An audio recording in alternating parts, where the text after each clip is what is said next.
પ્રયાગરાજ મહાકુંભમાં ભારતના જુદા જુદા રાજ્યો પોતાની સંસ્કૃતિની ઝલક રજૂ કરી રહ્યા છે, ત્યારે ગુજરાતનો શૌર્યરાસ માળિયાહાટીનાનું બ્રહ્મપુરી ગ્રુપ રજૂ કરશે, તેથી ગુજરાત ગૌરવ લઈ રહ્યું છે।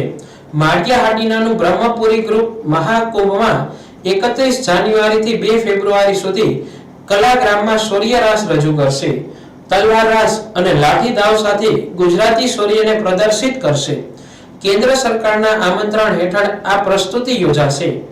ગુજરાત ચેમ્પિયન બ્રહ્મપુરી દાંડિયા રાસ ગ્રુપને મહાકુંભમાં પોતાનું શૌર્ય પ્રદર્શિત કરવાનો અવકાશ મળ્યો છે। તલવાર અને લાઠી દાવથી ભવ્ય કલા સાથે ગુજરાતની સંસ્કૃતિ ઝગમગશે। હકુભાઈ જોશીની આગેવાનીમાં 28મી જાન્યુઆરીએ આ ગ્રુપ પ્રયાગરાજ માટે રવાના થયું છે। આ પ્રદર્શનથી ગુજરાતની પરંપરા અને શૌર્ય કળાને વિશેષ માન્યતા મળશે। હકુભાઈ જોશી બ્રહ્મપુરી દાંડિયા રાસ ગ્રુપના ગ્રુપ લીડર આજે ભારત સરકારના ઉત્તર મધ્ય કેન્દ્ર કાર્યાલય દ્વારા અમને ગુજરાતના ગૌરવ તરીકે એક શૌર્ય રાસ કરવાનું નિમંત્રણ મળ્યું છે।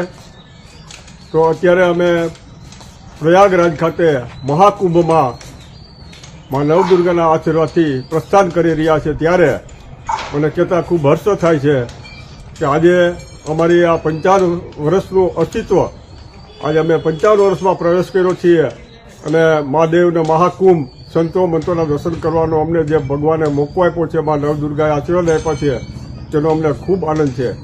આજે અમારી આ ત્રીજી પેઢીના કલાકાર મિત્રો આમાં ભાગ લઈ રહ્યા છે, ત્યારે ખૂબ આનંદની વાત છે કે મારા સાથી મિત્રો બધા અને આજે મારા ઇન્ચાર્જ એવા ભાઈ કિરણભાઈ સિસોદિયા અને સાથે બધા જૂના કલાકાર મિત્રો ભાઈ શ્રી વિક્રમભાઈ, ગોપાલભાઈ, યુવરાજભાઈ, કિશનભાઈ, ઉદયભાઈ કાગડા, અમારા કોરિયોગ્રાફર, આ વગેરે જે અત્યારે ભાગ લઈને અમે પ્રસ્થાન કરી રહ્યા છીએ, તેનો અમને ખૂબ આનંદ છે।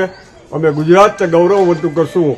અમે ગુજરાત રાજ્યમાં 4 વખત પ્રથમ સ્થાન મેળવી અને આજે અમને આવા જે ચાન્સ મળ્યા, ભારતભરમાં અમે જે ધૂમ મચાવી છે તેનું અમને ખૂબ ગૌરવ છે અને ગૌરવ સાથે આજે અમે સમગ્ર ગુજરાતને ગૌરવવંતું કરીને અહીં આવશું તેવી મા અંબાને, મા નવદુર્ગાને પ્રાર્થના કરીએ છીએ। જય હો, બોલ અંબે માતા કી જય।